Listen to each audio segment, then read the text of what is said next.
Good evening, everybody. Good evening, sir. Good evening.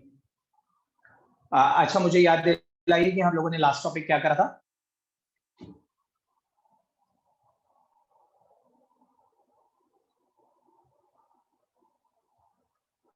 Yes, anybody?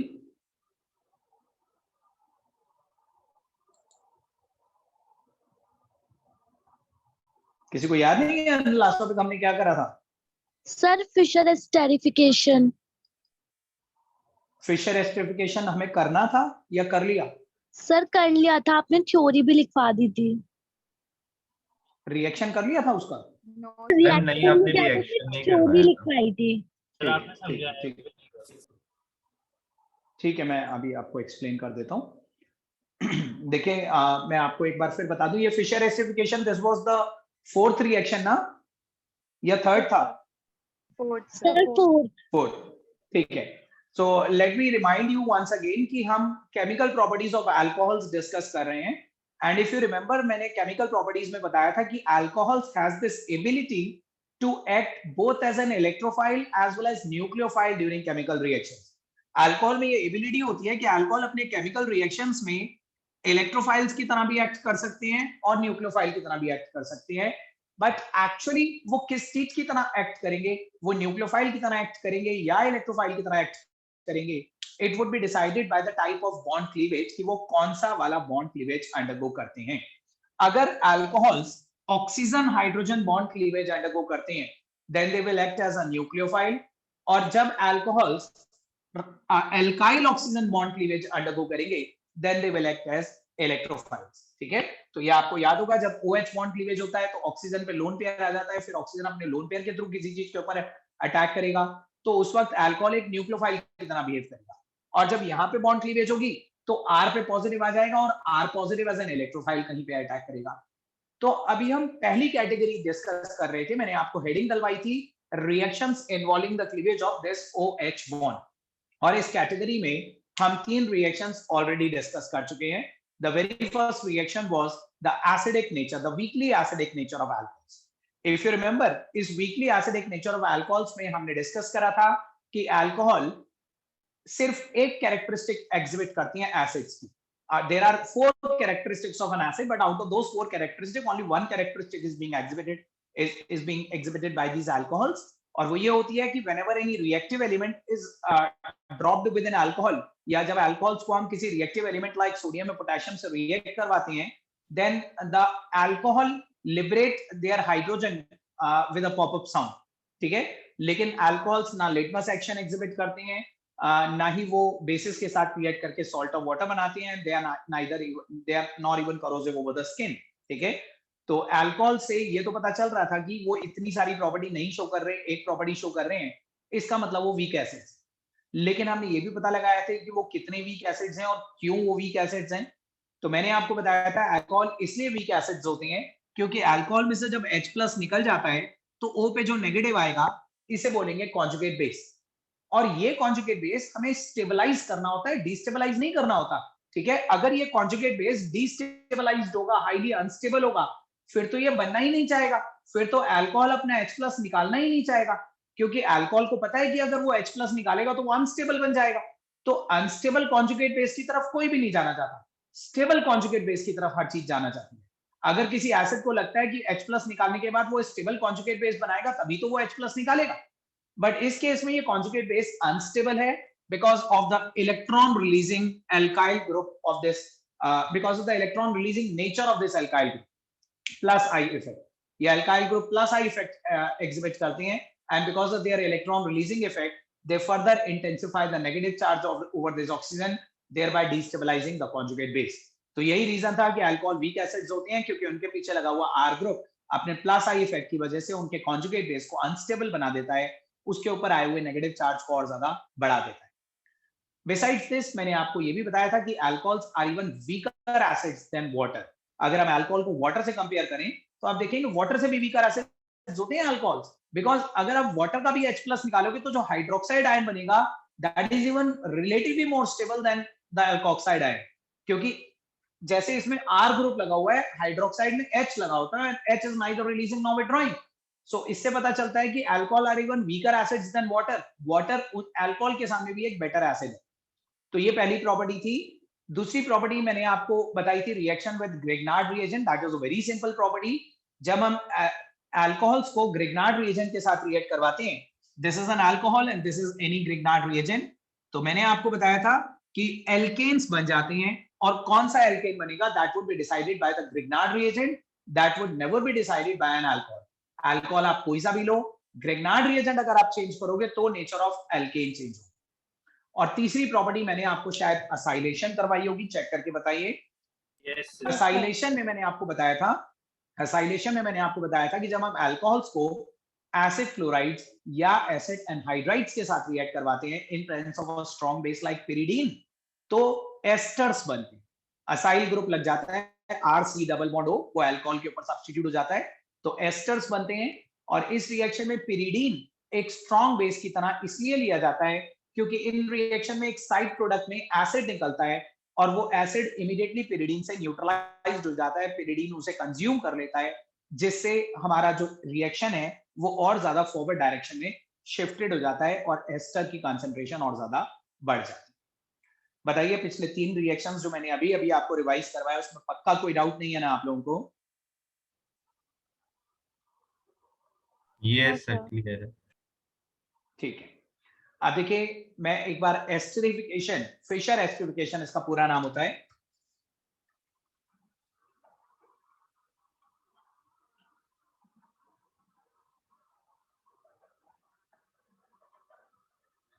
आप लोग बोल रहे हैं कि मैंने इसकी थ्योरी ऑलरेडी लिखवा दी थी, तो एक बार मैं थ्योरी रिपीट कर रहा हूं, जल्दी जल्दी बोल रहा हूं, आप बस एक बार चेक कर लो कि सारी लाइनें लिख ली थी या कुछ मिसिंग था। हो सकता है मैंने कोई एक आध लाइन ना बोली हो, पैराग्राफ छोड़ दिया उस दिन, तो एक बार चेक कर लीजिए। मैंने प्रोबेबली, देखो एग्जैक्ट लैंग्वेज तो मुझे याद नहीं है कि मैंने उस दिन क्या बोली थी, लेकिन आप एक बेसिक कंटेंट चेक कर लेना।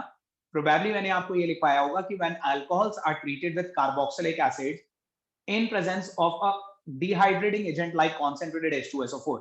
When alcohols are treated with carboxylic acids, then they undergo intermolecular dehydration to form esters. ठीक है, और मैंने आपको ये भी लिखवाया होगा, the reaction is reversible in nature, either the ester or the water has to be immediately removed, otherwise the reaction will revert. ऐसा कुछ लिखवाया था या नहीं? Yes sir. क्या आप में से कोई एक बार पूरी रीडिंग कर सकता है कि क्या लिखा था एग्जैक्टली, ताकि मेरे को कोई लाइन मिस ना हो जाए, मेरे को और भी लाइन लिखवानी थी। Can anybody read that? कोई भी पढ़ दो।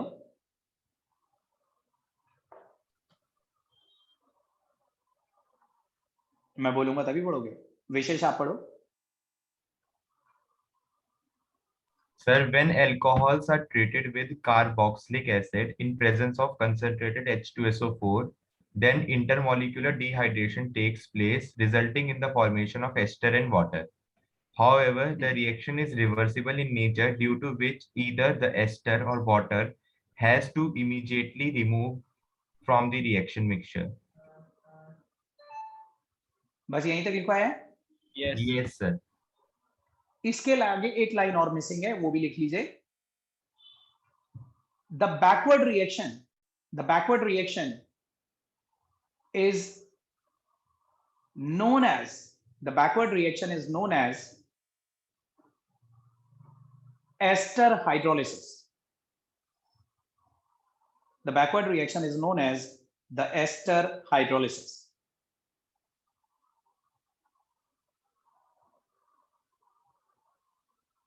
लिखा? Yes sir. देखो ध्यान से समझिएगा, पहले रिएक्शन देखिए, मैं इसका मैकेनिज्म भी करवाऊंगा, लेकिन पहले रिएक्शन देखिए आप ध्यान से। देखिए, let us take any alcohol and any carboxylic acid. अगर हम किसी भी अल्कोहल को किसी भी कार्बोक्सिलिक एसिड के साथ रिएक्ट करवाते हैं, से this is the carboxylic acid CH3COOH, और एक अल्कोहल ले लेते हैं CH3OH, ठीक है। So let us take this carboxylic acid, और ये एक अल्कोहल ले लेते हैं, और हम इसे कॉन्सेंट्रेटेड H2SO4 की प्रेजेंस में, कॉन्सेंट्रेटेड H2SO4 की प्रेजेंस में रिएक्ट करवाएंगे। तो आपको पता है कि concentrated H2SO4 is a very strong dehydrating agent. Dehydrating agent is something that removes water. अब वाटर जब रिमूव होता है ना, तो वाटर की रिमूवल भी दो तरह से हो सकती है, intermolecular dehydration and intramolecular dehydration. Intermolecular dehydration का मतलब है दो अलग अलग मॉलिक्यूल में से कलेक्टिवली वाटर का निकलना। जैसे यहां पे होगा, देखो एसिड का OH और अल्कोहल का H, ये दोनों मिलके वाटर निकाले। ठीक है, आप देख सकते हैं कि वाटर इस तरह से निकलेगा, मतलब कुछ पोर्शन एक मॉलिक्यूल में से आया, कुछ पोर्शन दूसरे मॉलिक्यूल में से आया, दो मॉलिक्यूल ने मिलकर वाटर निकाला, तो दैट इज कॉल्ड इंटरमॉलिक्यूलर। और अगर एक ही अकेले मॉलिक्यूल में से वाटर निकलता है, जैसे मैं आपको एक एग्जांपल देता हूं, मान लीजिए CH3CH2OH, ये एक अकेला मॉलिक्यूल है, इसी के अल्फा कार्बन पे से OH निकल जाए और इसी मॉलिक्यूल के बीटा कार्बन पे से H निकल जाए, यहां से OH निकल जाए, यहां से H निकल जाए, तो उसे बोलेंगे इंट्रामॉलिक्यूलर। एक सिंगल मॉलिक्यूल में से ही एक जगह से OH एक जगह से H निकल जाए। एक सिंगल मॉलिक्यूल में से वाटर का निकलना इज इंट्रामॉलिक्यूलर, और दो अलग अलग मॉलिक्यूल में से वाटर का निकलना इज कॉल्ड इंटरमॉलिक्यूलर। तो इंटरमॉलिक्यूलर डिहाइड्रेशन होती है। और अब बाहर देखिए क्या बन रहा है, बाहर वाले पोर्शन को ज्वाइन करते हैं तो CH3CO OCH3 एस्टर बनेगा, CH3CO OCH3 प्लस वाटर, और वाटर बनेगा साथ में।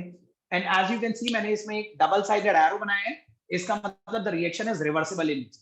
ये रिएक्शन रिवर्सिबल इन नेचर होता है। फॉरवर्ड जाने वाली रिएक्शन को तो हम एस्टरिफिकेशन नाम दे रहे हैं, क्योंकि इसमें एस्टर बन रहा है। लेकिन अगर आप चाहते हो कि रिएक्शन वापस पीछे ना चला जाए, if you want to stop the reaction on the product side only, तो आपको एस्टर और वाटर में से कोई एक चीज इमीडिएटली रिमूव करनी पड़ेगी, क्योंकि थोड़ी देर के लिए एक साथ रखे रहे तो they will again react back together, और वापस ये पीछे की तरफ चले जाएंगे एसिड और अल्कोहल बनाने में।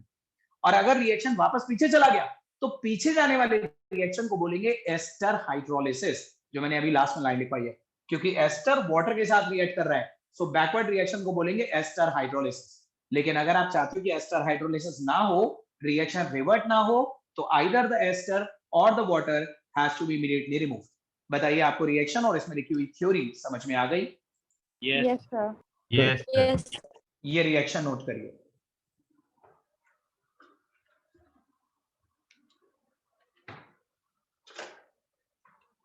इस रिएक्शन को नोट करके मुझे बताइए, हम इसका मैकेनिज्म डिस्कस करेंगे। इसका मैकेनिज्म भी हमारे सिलेबस में है।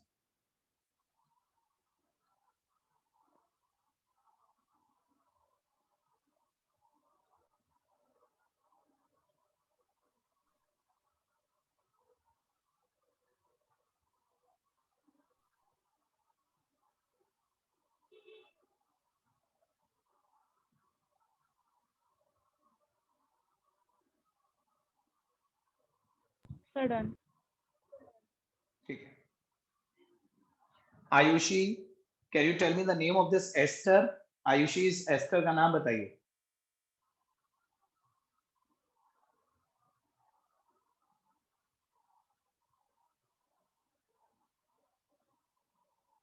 आयुषी, चर्चित, आप बताओ। So ethyl ethanoate. नहीं, इथाइल इथेनोइड नहीं है। देखो ये O पे जो लगा हुआ है ना, this is not ethyl, this is methyl. Methyl इथेनोइड, ठीक है। O पे लगी हुई चीज सबसे पहले बोली जाती है। O के आगे तो आपको एक ही कार्बन दिखना है ना, सो दिस इज मिथाइल, पीछे दो कार्बन है, इथेनोइड। मिथाइल इथेनोइड है, इथाइल इथेनोइड नहीं। ठीक है एवरीबॉडी, समझ में आया ये नाम? Yes. Yes, sir. Yes, sir. तो मैं आपको रिएक्शन बताने जा रहा हूँ, मैकेनिज्म बताने जा रहा हूँ, लेकिन मैकेनिज्म साथ साथ में नोट मत करना, क्योंकि साथ में नोट करने से फिर समझ में नहीं आता। आप पहले ध्यान से समझिए, उसके बाद नोट कर लीजिएगा।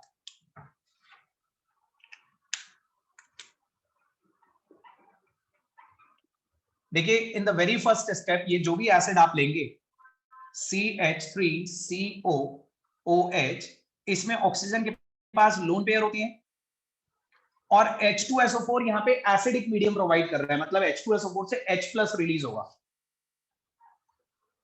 तो सबसे पहले स्टेप में क्या होगा कि एसिड में ऑक्सीजन का ये जो लोन पेयर है, this will attack over this proton, protonation होगी, और ऑक्सीजन अगर अपने लोन पेयर के थ्रू इस पे अटैक कर देगा तो ये बन जाएगा। देखो एक चीज और मैं आपको बता दूं, जब ऑक्सीजन अपने लोन पेयर के थ्रू इस पर अटैक करेगा तो ऑक्सीजन पे पॉजिटिव चार्ज आ जाएगा, ये बात याद रखिए।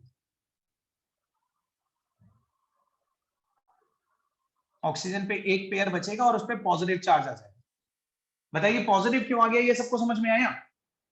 Yes sir.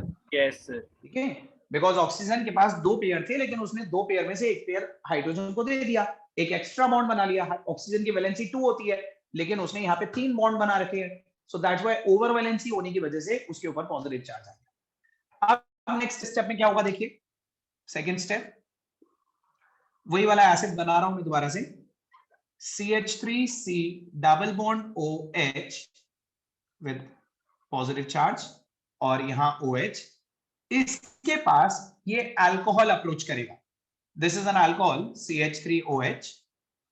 अल्कोहल में भी ऑक्सीजन के पास लोन पेयर है, तो नेक्स्ट स्टेप में क्या होगा, आपकी बार ऑक्सीजन अपने लोन पेयर के थ्रू इस कार्बन पे अटैक करेगा, और जैसे ही ऑक्सीजन अपने लोन पेयर के थ्रू इस कार्बन पे अटैक करेगा तो इस कार्बन की एक वैलेंसी ज्यादा हो जाएगी, तो ये कार्बन ऊपर डबल बॉन्ड में से एक बॉन्ड तोड़ेगा और उसके इलेक्ट्रॉन ऑक्सीजन को दे देगा। जब कार्बन देखो 4 ही तो बॉन्ड बनाता है, ऑलरेडी ये 4 बॉन्ड बना रहा था, लेकिन जब ऑक्सीजन ने इसके ऊपर अटैक करा 5वां बॉन्ड बनाने के लिए, तो फिर कार्बन ने ऊपर डबल बॉन्ड में से एक बॉन्ड तोड़ दिया ताकि उसकी वैलेंसी मेंटेन रह सके। ये आपको दिख रहा है ना, मैंने पॉजिटिव लिखा है यहाँ पे। तो आप देखो क्या होगा, जैसे ये वाला बॉन्ड ब्रेक होगा, एक पाई बॉन्ड, और इसके दोनों इलेक्ट्रॉन ऊपर जाएंगे तो ऑक्सीजन को उसका पेयर मिल जाएगा वापस और ये पॉजिटिव चार्ज खत्म हो जाएगा। आप देखिएगा, पहले बताइएगा आपको ये अगला जो प्रोडक्ट बना वो समझ में आया कि नहीं।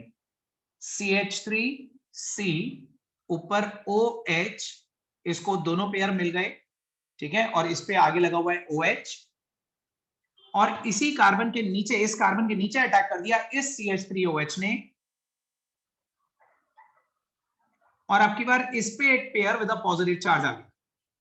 पहले इस पे दो पेयर थे, लेकिन अगर इसने एक पेयर के थ्रू इस पे अटैक कर दिया तो आपकी बार इस ऑक्सीजन पे पॉजिटिव आ जाएगा लेकिन ऊपर वाले पे खत्म हो जाएगा। बताइए ये वाला स्टेप भी समझ में आया? Yes, sir. Sir. Yes sir.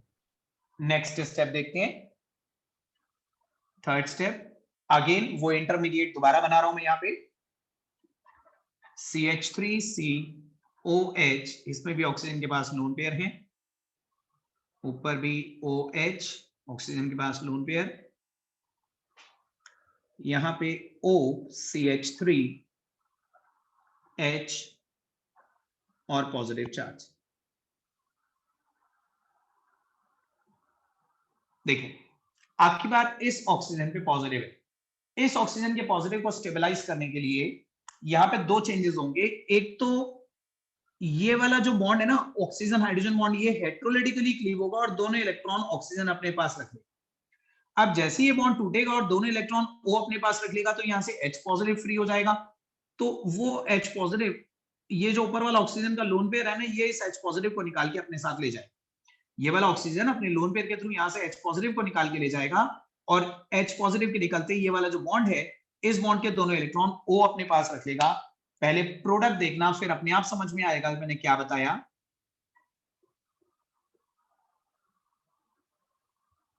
ये हो जाएगा OH2 पॉजिटिव, ये पहले OH था लेकिन इस ऑक्सीजन ने यहां से H पॉजिटिव को विड्रॉ कर लिया तो वो OH2 पॉजिटिव हो गया, और नीचे OCH3 लग गया, CH3O, और ऑक्सीजन को दोनों पेयर वापस मिल गए।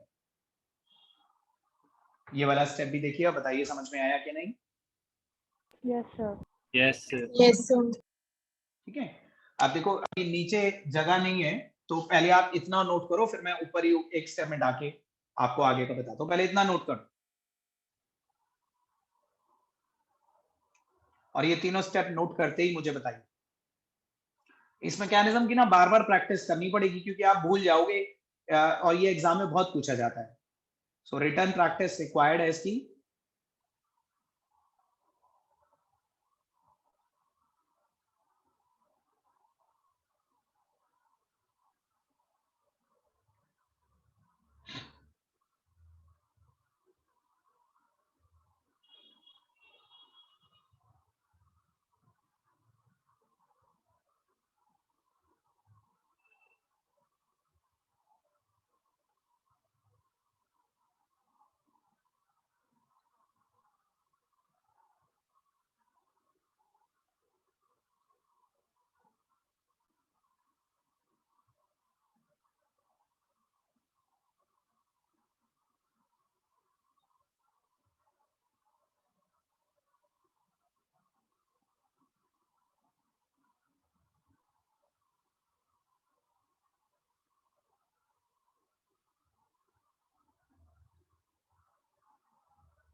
संस्कृति ऑडियो वीडियो में कोई डाउट है, कोई प्रॉब्लम है?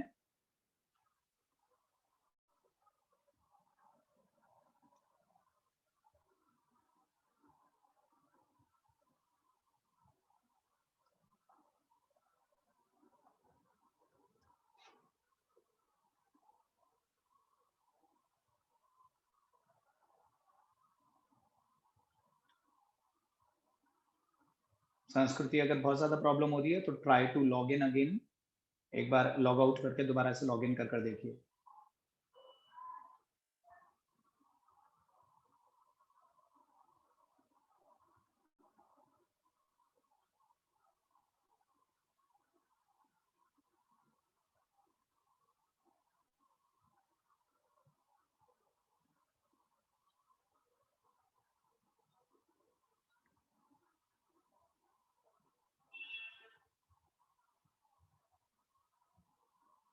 बाकी सब लोग नोट कर रहे हैं ना? नोट करके मुझे बता दीजिए प्लीज।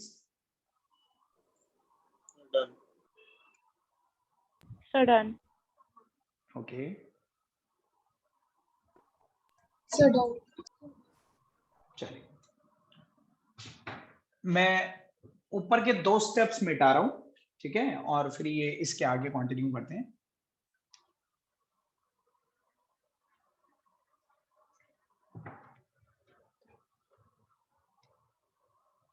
अभी 2 स्टेप्स और दिखाने हैं आपको।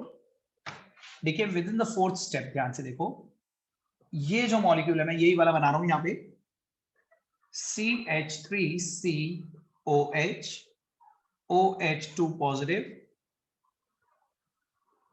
And OCH3। ये वाला स्टेप बहुत सिंपल है, ये मैंने CH3 लिखा है। देखो this step is quite simple. इस स्टेप में इस ऑक्सीजन पे पॉजिटिव चार्ज है और ये ऑक्सीजन अपने पॉजिटिव चार्ज को खत्म करने के लिए कार्बन ऑक्सीजन बॉन्ड हेटेरोलेटिकली क्लीव करेगा और दोनों इलेक्ट्रॉन ऑक्सीजन अपने साथ लेके बाहर निकल जाएगा।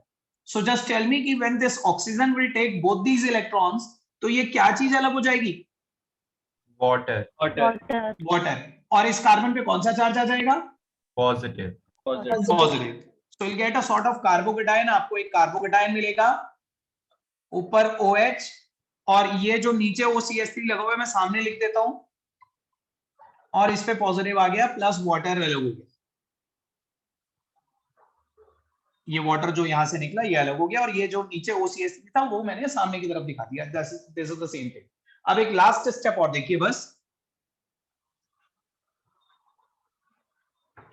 फाइनली ये कार्बोकेटायन बना रहा हूं मैं यहाँ पे, CH3COCH3,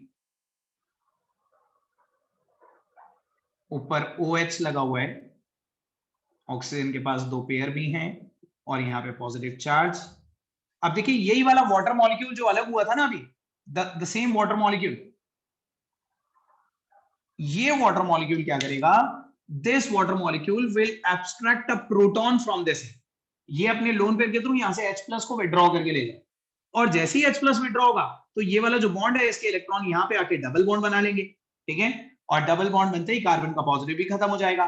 तो आप देखिए जब यहाँ डबल बॉन्ड बनेगा तो ये हमारा जो फाइनल प्रोडक्ट बनेगा वो वही वाला बन जाएगा जो ऊपर रिएक्शन में, ester, CH3CO OCH3। So finally हमें एस्टर मिल गया प्लस हाइड्रोनियम आयन अलग हो गया। So this is the mechanism of this reaction. ये नोट करिए, 2 स्टेप्स और नोट करिए उसके बाद, और बताइए आपको मैकेनिज्म समझ में आ गया कि नहीं।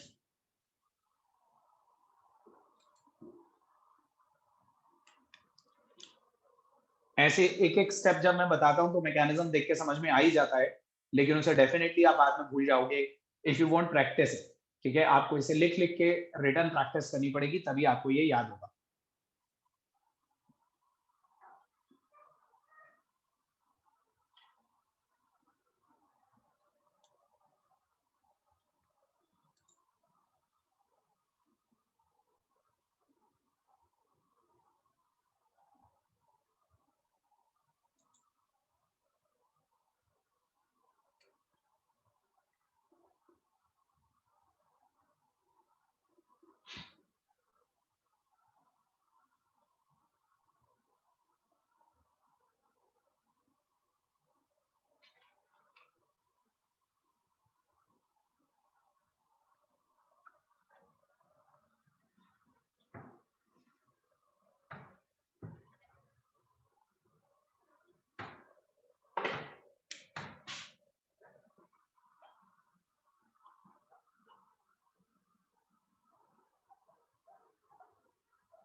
इसे नोट करने के बाद अब हम नेक्स्ट हेडिंग वो स्टार्ट करेंगे, तो सब लोग इसे नोट करिए और उसके बाद वो हेडिंग डाल के मुझे बताइए।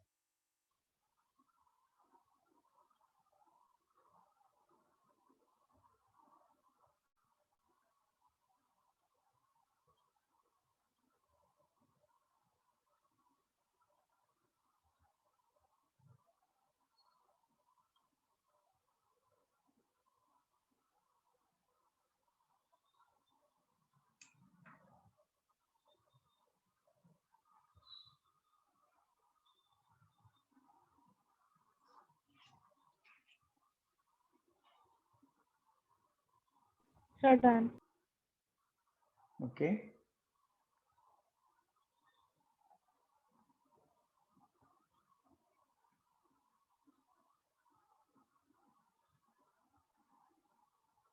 सबने नोट कर लिया और हेडिंग भी डाल ली?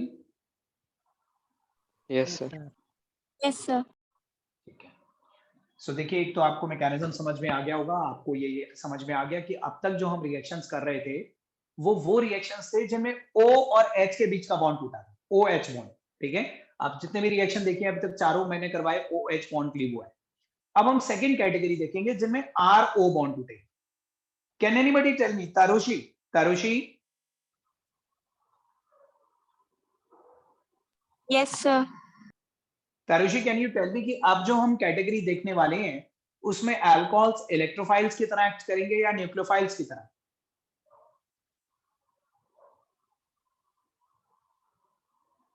सर न्यूक्लियोफाइल्स की तरह। नहीं तारुषी, इलेक्ट्रोफाइल। न्यूक्लियोफाइल की तरह तो अब तक वो रिएक्ट कर रहे थे, क्योंकि आप एक बार फिर देखो अगर आपको कोई डाउट है तो। जब ये वाला बॉन्ड टूटता है ना, जब OH बॉन्ड टूटता है तो दोनों इलेक्ट्रॉन O पे आ जाते हैं, O पे नेगेटिव आ जाते हैं, और अब ये बना न्यूक्लियोफाइल। अब ये न्यूक्लियोफाइल की तरह अटैक करेगा जब OH बॉन्ड टूटेगा। लेकिन जब RO बॉन्ड टूटेगा तो दोनों इलेक्ट्रॉन इधर O पे चले जाएंगे, और दोनों इलेक्ट्रॉन इधर O पे चले गए तो R पे पॉजिटिव आ जाएगा, और पॉजिटिव मींस इलेक्ट्रोफाइल। तो अब की बार जो एल्काइल ग्रुप होगा वो पॉजिटिव बन जाएगा, वो अटैक करेगा। तो अब हम वो केमिकल रिएक्शंस देखेंगे जिनमें अल्कोहल एक इलेक्ट्रोफाइल की तरह किसी चीज के ऊपर अटैक करेगा। हम वो रिएक्शंस ऑलरेडी देख चुके हैं जब अल्कोहल्स न्यूक्लियोफाइल की तरह बिहेव कर रहे हैं। ठीक है, इस कैटेगरी में बड़े सिंपल सिंपल से रिएक्शन है। शुरू के 2-3 रिएक्शंस तो बहुत सिंपल हैं, इनफैक्ट आप लोगों ने पढ़े भी हुए हैं वो रिएक्शंस। तो इस कैटेगरी में सबसे पहला रिएक्शन जो हम डिस्कस कर रहे हैं that is reaction with phosphorus halides. Numbering हम वही वाली कंटिन्यू रखेंगे जो हमारी नंबरिंग चल रही थी। 4 रिएक्शंस हम कर चुके हैं, 5वां रिएक्शन देख रहे हैं। Reaction with phosphorus halides।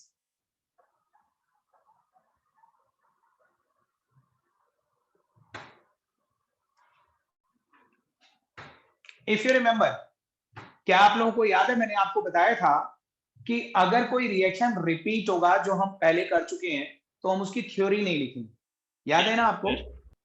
तो देखिए, this is a repeated reaction. ये याद रखिएगा, जब हम किसी भी अल्कोहल को PCl3 या PCl5 से रिएक्ट करवाते हैं तो इफ यू रिमेंबर मैंने आपको बताया था कि PCl3 and PCl5 are very strong chlorinating agents, और ये क्या करते हैं OH के बदले Cl लगा देते हैं।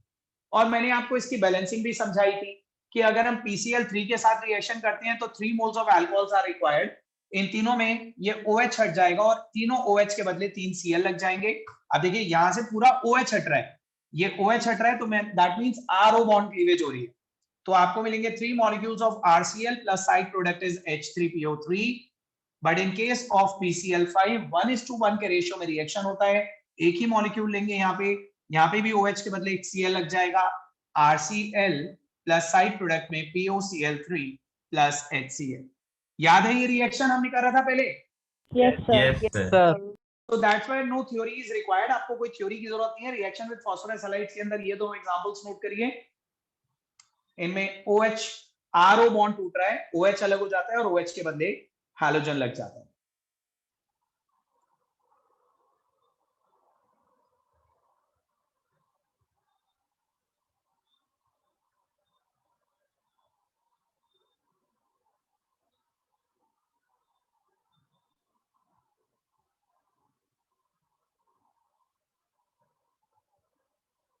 Sir, done.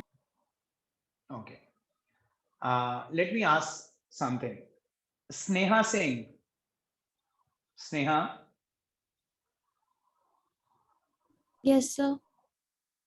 स्नेहा मुझे एक बात बताइए कि जैसे हमने यहाँ पे PCl3 और PCl5 यूज करा, क्या हम बिल्कुल वैसे ही PBr3 और PBr5 यूज कर सकते थे या PI3 PI5 यूज कर सकते थे?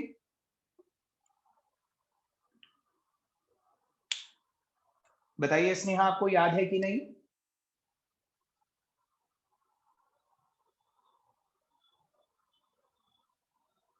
कशिश, आप बताओ।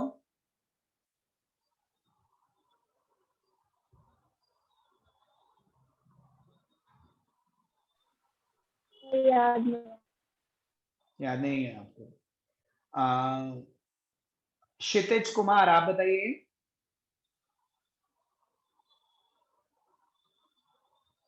और जिसको याद है जो बता सकते हैं वो हैंड रेज करिए, फिर मैं देखता हूं किससे पूछना है। याशिका, आप बताइए।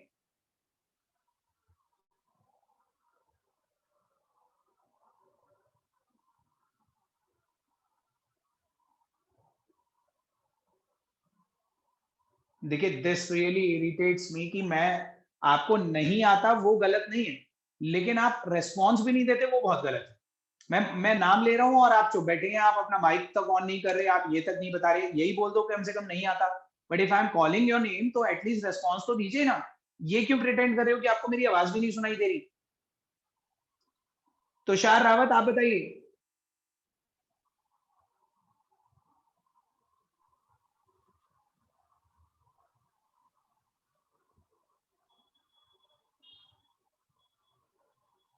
कौन बताएगा फिर? हर्षित, बस एक हैंड रेज हुआ है, बाकी लोगों का क्या? मैंने तो पढ़ाया था ये। गौरी, आप बताओ। सर मेरे को भी आता है Yes. पर मेरे में हैंड रेज का ऑप्शन नहीं आता। ओके। सर ये मतलब कि रिएक्ट कर सकते हैं पर ये मतलब अनस्टेबल होते हैं तो हम इन्हें इन प्रेजेंस मतलब इन C2 में करते हैं तो ये हो जाता है। एग्जैक्टली। मैंने आप लोगों को ये बताया था कि just like the phosphorus chlorides we can even take phosphorus के ब्रोमाइड्स एंड फास्फोरस के iodides, but the only thing is that कि फास्फोरस के bromides and iodides are so unstable that they have to be freshly prepared within C2। जिस test tube में आप reaction कर रहे हो उसी टेस्ट ट्यूब में फास्फोरस और ब्रोमीन का मिक्सचर लेना पड़ेगा, और वो फास्फोरस और ब्रोमीन इमीडिएटली रिएक्ट करके फास्फोरस ब्रोमाइड बनाएंगे, और जैसे ही फास्फोरस ब्रोमाइड बनेगा वो इमीडिएटली अल्कोहल के साथ रिएक्ट कर जाएगा। बना बनाया फास्फोरस का ब्रोमाइड और बना बनाया फास्फोरस का आयोडाइड आपको लैब में नहीं मिलेगा, ठीक है? ये दोनों तो लैब में बने हुए रखे होते हैं, these are called the lab reagents because they are the stable molecules। बस फास्फोरस के bromides and iodides are unstable and they have to be freshly prepared within C2SiTu। I hope C2 का मतलब भूले नहीं होंगे आप लोग। देशा, क्या मतलब था C2 का? सर मतलब हम एक ही कंटेनर में उसी टाइम पर उसे प्रिपेयर करें ताकि वो बिल्कुल हाँ। फ्रेशली बन सके। हाँ, to prepare something, freshly prepared something within the same test tube, within the same reaction mixture। कुछ चीजें इतनी अनस्टेबल होती हैं कि उन्हें दूसरी टेस्ट ट्यूब में बना के एक दूसरी टेस्ट ट्यूब में ट्रांसफर नहीं कर सकते हम, क्योंकि जब हम ट्रांसफर करेंगे तब भी वो डिसोसिएट हो जाएंगे। सो हमें ट्रांसफर करने का भी टाइम नहीं होता, सो हम उन्हीं टेस्ट ट्यूब में बनाते हैं जिस टेस्ट ट्यूब में हमें रिक्वायरमेंट होती है। तो आपको याद आ गया होगा रिएक्शन विद फॉस्फोरस हैलाइड्स।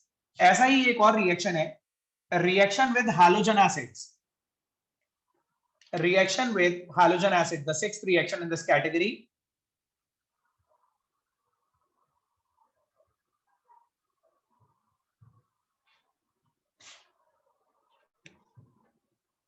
देखिए ये भी रिपीटेड है, ये भी मैं आपको डायरेक्टली बताता हूं, आपको 3 एग्जांपल्स दिखाता हूं, आपको अपने आप याद आ जाएगा कि अगर हम किसी भी अल्कोहल को से CH3OH को HCl के साथ रिएक्ट करवाते हैं, एक बार हम HBr के साथ रिएक्ट करवाते हैं और एक बार हम HI के साथ रिएक्ट करवाते हैं, तो किसी को याद है इन तीनों रिएक्शन में होगा क्या?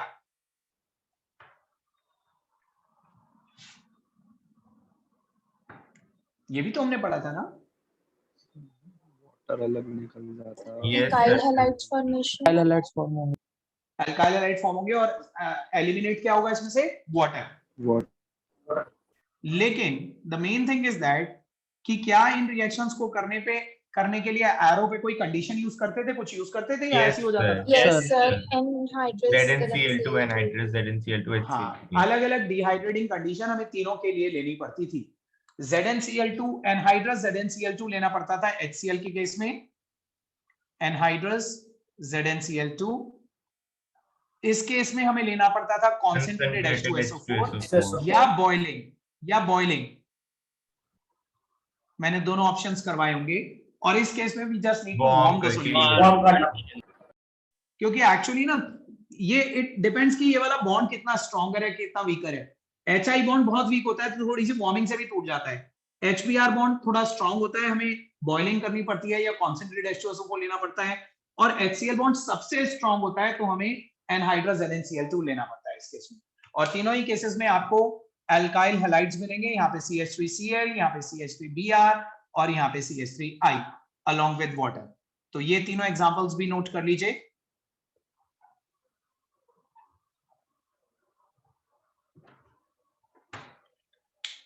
ये रिएक्शन भी इस कैटेगरी में जो हमने पढ़ा, ये भी पढ़ा हुआ था हमने पहले। ये तीनों रिएक्शन नोट करिए, फिर उसके बाद will move on to the next reaction.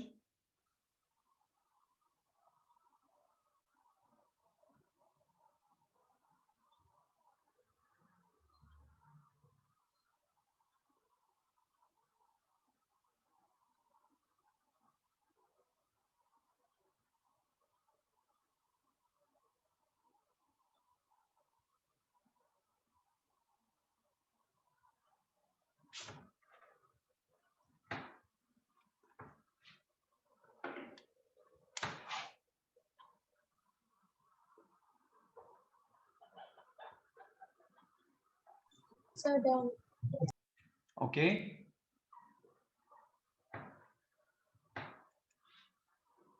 सो जिन्होंने नोट कर लिया, उसके बाद अगली heading the seventh reaction heading डालिए, रिएक्शन विद अमोनिया।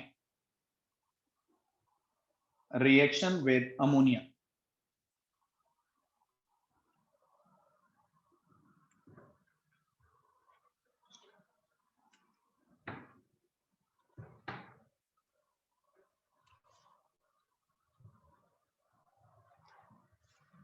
लिखिए, इसमें एक स्टेटमेंट लिखिए, when alkyl halides are treated, alkyl halides, well, alcohols, when alcohols are treated with ammonia, alcohols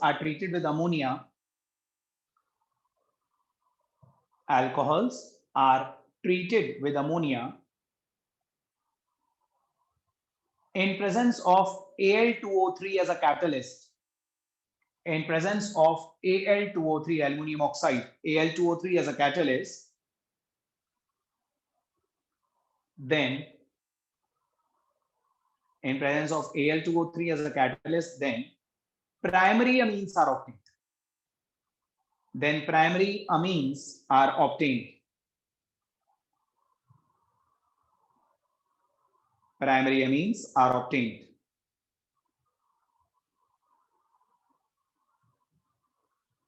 लिखा?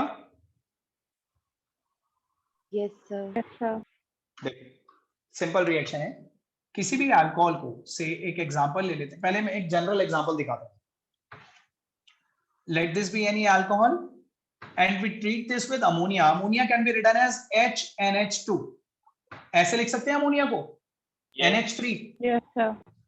तो जब आप इसे Al2O3 एज अ कैटलिस्ट की प्रेजेंस में हीट करेंगे, तो upon heating this will undergo the loss of water. ये वाटर निकलेगा और NH2 ग्रुप इसके ऊपर अटैच हो जाएगा, ये बन जाएगा RNH2 plus water. This is an amine. अब इसके एक दो एग्जांपल्स देखिए। For example, C2H5OH plus ammonia NH2 in presence of Al2O3, तो वाटर निकलेगा। और बताइए ये जो अमीन बना इसका नाम क्या होगा?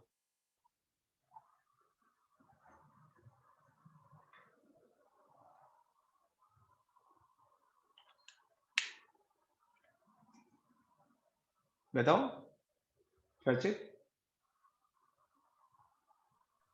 So ethanamine. इथेनामाइन, बिल्कुल ठीक है, इथेनामाइन।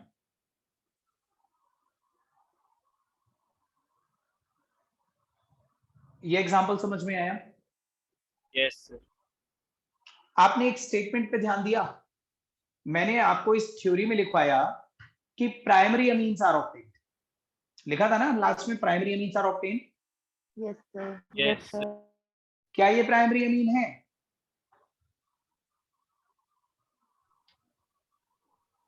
बोलो। Yes sir. एक और एग्जांपल देखो,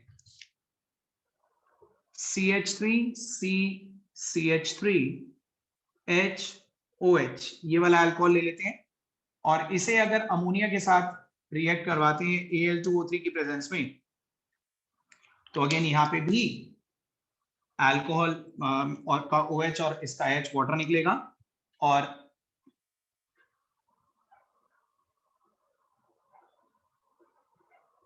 ये बनेगा। समझ में आया? Yes, sir. क्या ये भी प्राइमरी अमीन है?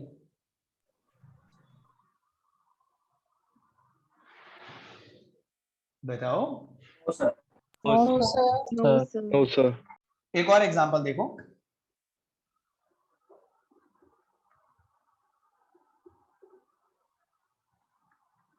ये वाला अल्कोहल ले लेते हैं और इसे NH3 के साथ Al2O3 की प्रेजेंस में रिएक्ट करवाते हैं, तो ये वाटर निकलेगा, ठीक है, और हमें CH3CCH3CH3NH2 मिलेगा। क्या ये भी प्राइमरी अमीन है? No, sir. No sir. Oh sir. तो क्या मैंने थ्योरी में गलत लिखवा दिया था आपको कि प्राइमरी अमीन्स आर ऑब्टेन्ड? बताओ। देखो, सुनो ध्यान से, थ्योरी गलत नहीं लिखी, आप लोग गलत हो। ये तीनों ही प्राइमरी अमीन्स हैं, ये भी प्राइमरी अमीन है, ये भी प्राइमरी अमीन है, ये भी प्राइमरी। आपको देखना है सेकेंडरी अमीन कैसा होता है या टर्शरी अमीन कैसा होता है, देखिए ध्यान से। ये जो अल्कोहल है ना, ये सेकेंडरी अल्कोहल है, ये टर्शरी अल्कोहल है, लेकिन इस अल्कोहल से बनने वाला ये अमीन सेकेंडरी नहीं है।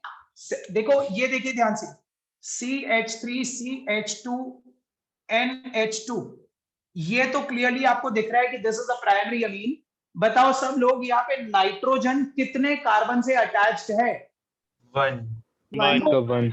क्या यहाँ पे भी नाइट्रोजन एक ही कार्बन से अटैच्ड है? Yes, sir. Yes sir. क्या यहाँ पे भी नाइट्रोजन एक ही कार्बन से अटैच्ड है? Yes, Yes, sir.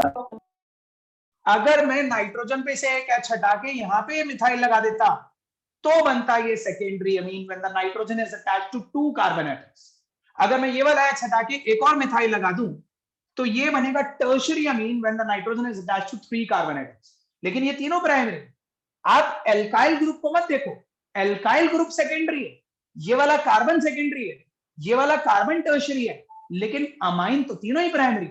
अमीन्स को सेकेंडरी और टर्शरी इस बेसिस पे बोला जाता है कि नाइट्रोजन डायरेक्टली कितने कार्बन से अटैच्ड है। सो आपको यहाँ पे प्राइमरी अमीन ही मिलेंगे, सेकेंडरी या टर्शरी नहीं मिलेंगे। I hope you getting my point. Yes, sir. Yes, sir. ठीक है, सो आप चाहो तो एक एग्जांपल और नोट कर लो इसमें कोई सा भी, और ये भी प्राइमरी ही है, सेकेंडरी मत लिख लेना इसे।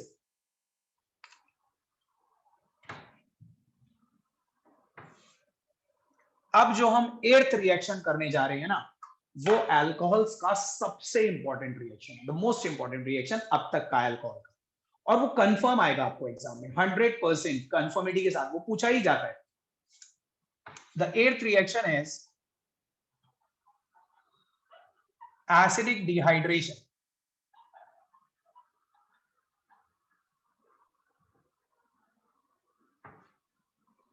एसिडिक डिहाइड्रेशन, ये मिटा दूं सारे रिएक्शन बोर्ड पे से? Yes sir. No sir. Note करो पहले जल्दी से, अगर कोई नोट कर रहा है तो। These are all primary एमिन्स।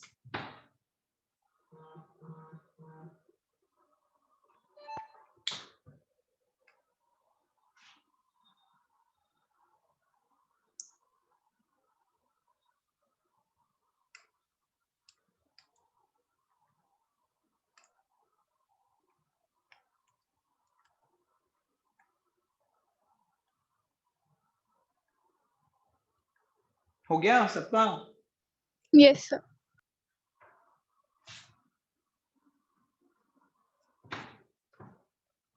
देखो पहले मैं आपको इस नेम का मीनिंग समझा दूं, एसिडिक डिहाइड्रेशन। एसिडिक डिहाइड्रेशन का मतलब तो आपको मालूम है, dehydration is the loss of water, और एसिडिक डिहाइड्रेशन मतलब loss of water in presence of acid. जब हम एसिड की प्रेजेंस में वाटर का रिमूवल करते हैं ना, तो उसे हम एसिडिक डिहाइड्रेशन बोलते हैं। और alcohols can undergo acidic dehydration under 2 different temperature condition. Alcohol दो अलग अलग तरह से, दो अलग अलग टेम्परेचर्स पे एसिडिक डिहाइड्रेशन अंडरगो कर सकते हैं। तो इसके अंदर मैं आपको 2 पार्ट्स करवाऊंगा, ए एंड बी। तो पहले ए पार्ट की हेडिंग, ए पार्ट की हेडिंग में बस इतना डालो, eight 443 kelvin.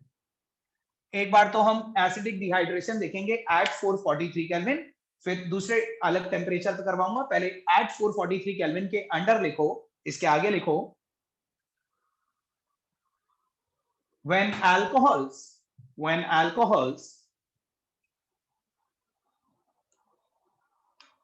are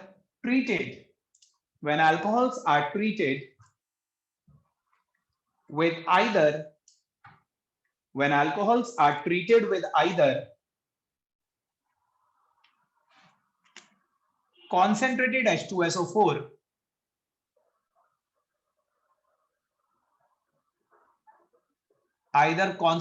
H2SO4 or H3PO4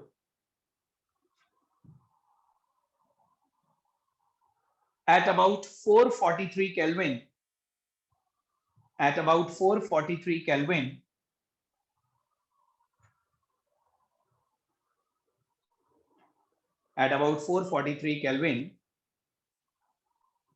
then they undergo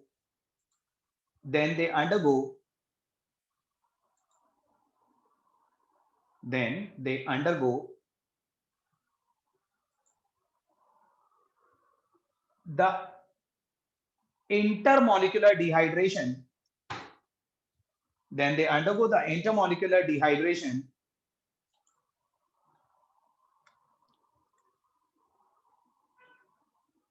Sorry, they undergo the intramolecular, sorry, inter नहीं लिखेगा, इंट्रा लिखेगा. Then they undergo the intramolecular dehydration resulting in the formation of alkenes. Intramolecular dehydration resulting in the formation of alkenes.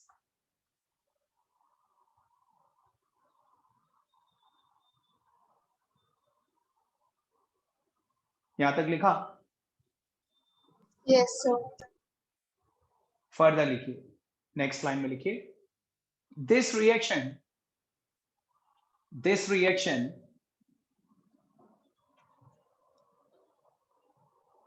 takes place through a carbocation intermediate. This reaction takes place through a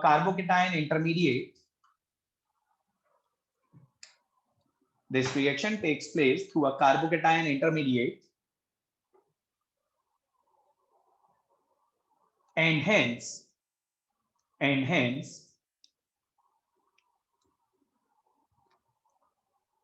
it is considered equivalent to SN1 mechanism.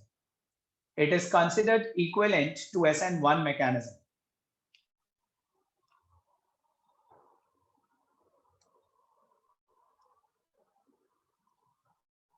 It is considered equivalent to SN1 mechanism.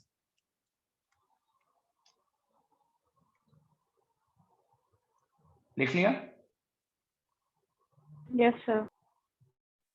देखो ये second वाली line में मैंने क्या लिखवाया है, इसका meaning मैं आपको समझाऊंगा, लेकिन पहले आप रिएक्शन देखिए. Reaction is very simple.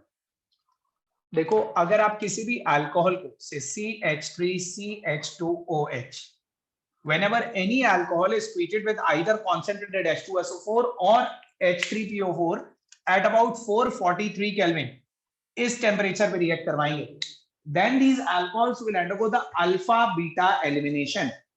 Alpha carbon ये है और बीटा कार्बन ये है. अल्फा कार्बन पे से तो OH निकल जाएगा ये पूरा. अल्फा कार्बन पे से OH निकल जाएगा और अल्फा के बराबर वाले बीटा कार्बन पे से एक H निकल जाएगा।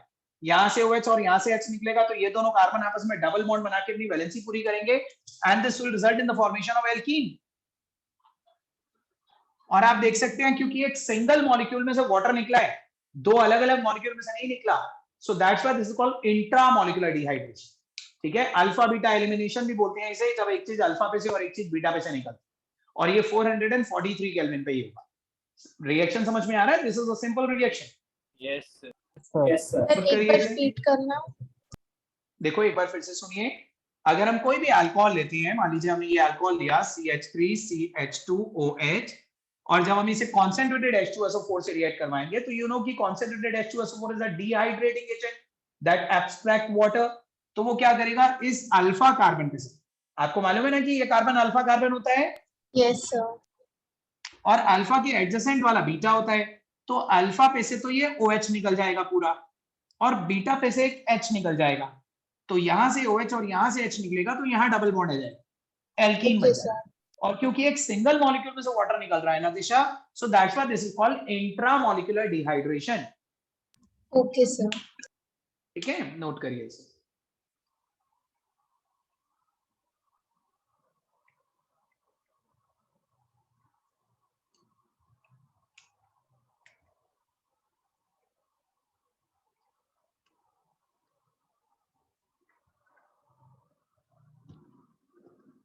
एक एग्जांपल देता हूं मैं, जरा आप कर दिखाइए मुझे।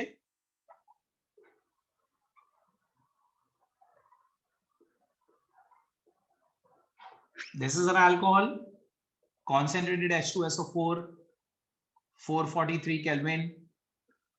मुझे प्रोडक्ट बनाइए, बनाकर और उस प्रोडक्ट का IUPAC नेम बताइए सब लोग।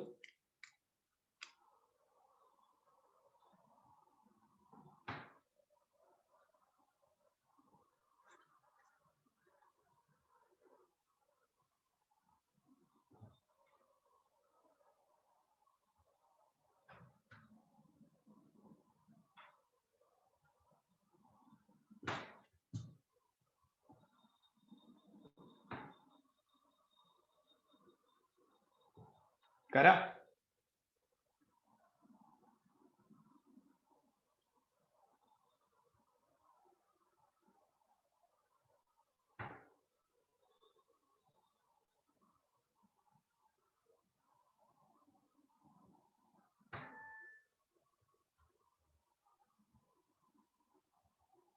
बोलो भाई जल्दी।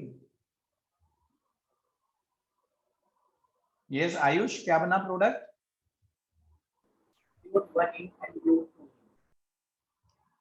मेजर प्रोडक्ट बताना होता है बस। कौन सा बना मेजर?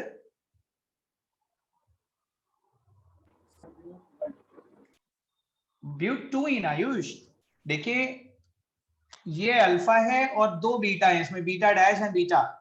आपने सेट्जेफ सूल पढ़ा था, सेट्जेफ सूल के according more alkylated alkene are obtained as a major product. तो इस पे से OH और इस वाले बीटा पे से H निकलेगा।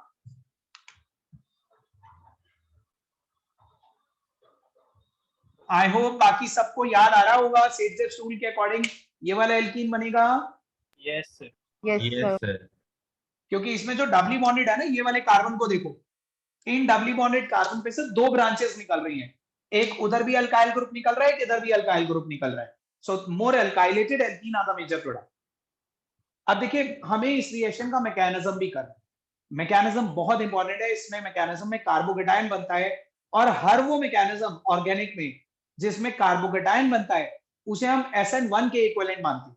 जैसे SN1 हमने पढ़ा था, उसमें कार्बोकेटायन बना करते थे, तो आगे भी जितने भी रिएक्शंस आएंगे ना मैकेनिज्म जिनमें कार्बोकेटायन बनेगा, हम मानेंगे कि वो भी SN1 जैसे ही। इसका मैकेनिज्म थोड़ा लेंदी है, मैं आज नहीं करवा रहा हूं आपको, नेक्स्ट क्लास में हम यहाँ से कंटिन्यू करेंगे। आज आप लोग इतना ही करें। Okay Okay, sir. Yes, Thank sir. you, sir. Good evening, sir. Good evening, good sir. Evening everybody. Good evening, sir.